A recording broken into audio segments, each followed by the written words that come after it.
नमस्कार मंडळी, कसे आहात सगळे? छानच असाल नक्कीच. आज आपण अतिशय अतिशय अतिशय छान अशी मार्मिक कथा ऐकणार आहोत. बघा, कथा नक्की शेवटपर्यंत ऐका, तुम्हाला सुद्धा आवडणार म्हणजे आवडणारच आहे. मी गॅरंटीने सांगते की ही कथा तुम्हाला आवडणार आहे, तर नक्की तुम्ही शेवटपर्यंत ऐका. बघा, तिरुपतीच्या देवळात विद्वान ब्राह्मण श्रीनाथ शास्त्री नित्यनेमानं रोज विष्णू सहस्रनामाचं पठण करत असायचे. अतिशय गरीब असे शास्त्री बुवा. घरात 18 विश्व दारिद्र्य होतं. सगळे 18 विश्व दारिद्र्य म्हणजे काय, तर घालायला कपडे नको, जेवायला अन्न नको, कुठल्या सोयीसुविधा नको, आणि त्या मिळायची गॅरंटी पण नाही, त्याला म्हणायचं 18 विश्व दारिद्र्य. शास्त्री बुवांची पतिव्रता पत्नीसुद्धा ठिकठिकाणी लुगड्याला गाठी मारून नेसायची.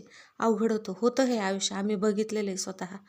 कारण अगोदरच्या काळात पैसा नव्हता, उद्योग नव्हता, त्याच्यामुळं पैसा नव्हता, त्याच्यामुळं हे जग आम्ही सुद्धा बघितलेलं आहे.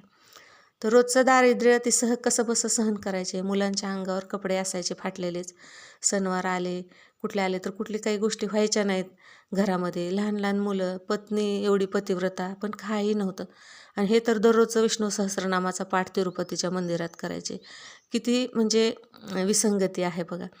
मग सणवार आले, दिवाळी आली की दारिद्र्याचे काटे त्यांना जास्तच रक्तबंबाळ करायचे. माणसाचं मन आहे, वाईट वाटायचं त्यांना.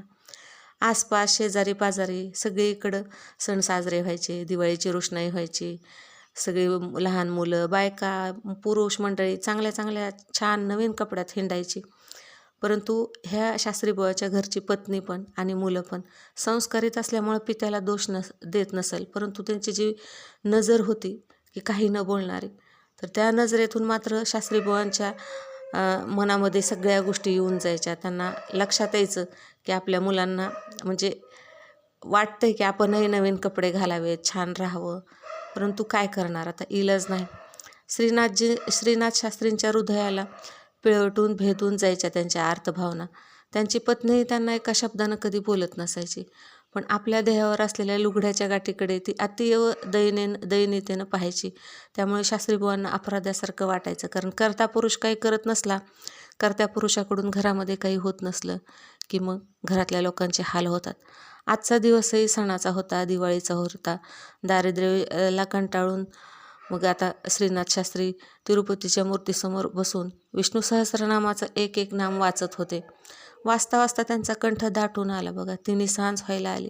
पुढ्यात पाठ्यावर फक्त 2-3 मूठ तांदूळ जमा झाले होते लोकांनी दिलेले.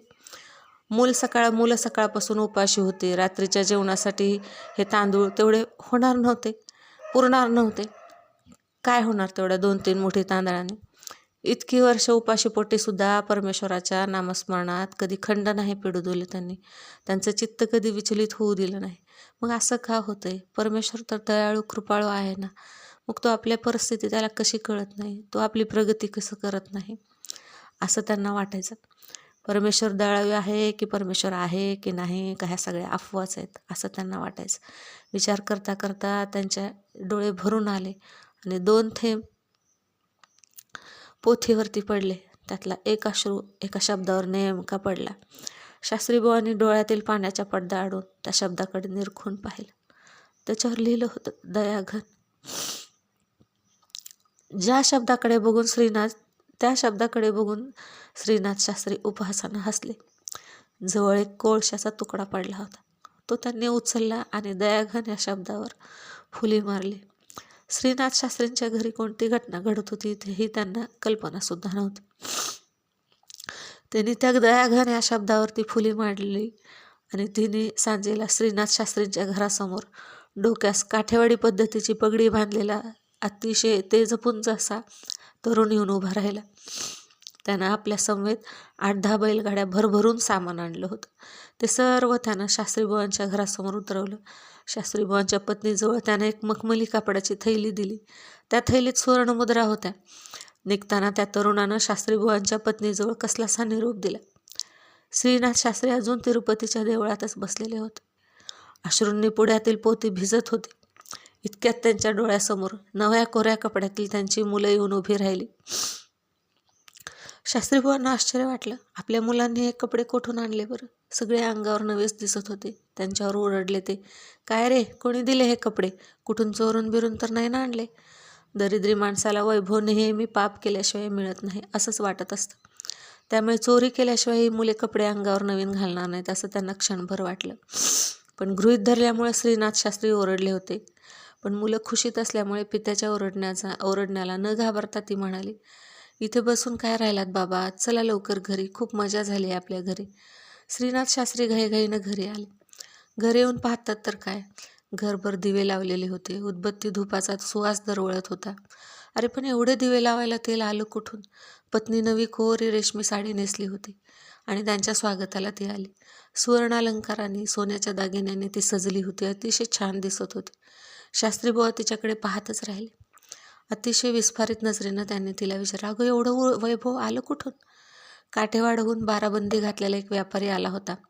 त्यानं आपल्या घराचा पत्ता विचारला आणि आपल्या सोबत आणलेलं सगळं सामान तो ठेवून गेला आणि जाताना एक निरोप देऊन गेलाय. काय निरोप दिलाय? अतिशय उत्कंठेनं त्याने विचारलं. त्यानं निरोप दिलाय की शास्त्रीबुवांना म्हणावं, पोथी वाचता वाचता कोळशानं माझ्या कपाळावर ज्यांनी जो बुक्का लावलाय तो पुसून टाका. कुणाला बुक्का लावलाय तुम्ही? पत्नीनं गोंधळून विचारलं. क्षणार्धात श्रीनाथ शास्त्री सद्गदित झाले. पत्नीच्या प्रश्नाचं उत्तर न देता कमालीच्या घाईघाईनं ते देवळात परत आले. त्यांनी पाटावरची पोथी उचलून घट्ट हृदयाशी धरली, हळूवार उघडली आणि पानावरच्या दयाघन या शब्दावर मारलेली कोळशाची फुली त्यांनी अलगद पुसून टाकली. पुढच्या क्षणी पोथी हृदयाशी कवटाळलेल्या श्रीनाथ शास्त्रींची पावलं घराच्या दिशेनं सावकाश पडू लागली. किती छान, किती मार्मिक, किती हृदयाला स्पर्श करणारी ही कथा आणि ही सत्यकथा. श्रद्धा असली म्हणजे कुठलीच गोष्ट अशक्य नाही, हे सत्य. त्यांची श्रद्धा होती, पण परमेश्वर कसं आहे, परीक्षा बघत असतो आणि ज्यावेळेस आपलं समर्पण होतं त्यावेळेस मग तो आपल्याला देतो, पण त्याची वाट बघावी लागते. कशी वाटली कथा? आवडली असेल तर नक्कीच लाईक, शेअर, सबस्क्राईब करा. जरा मोठी झाली पण नक्की ऐका. धन्यवाद.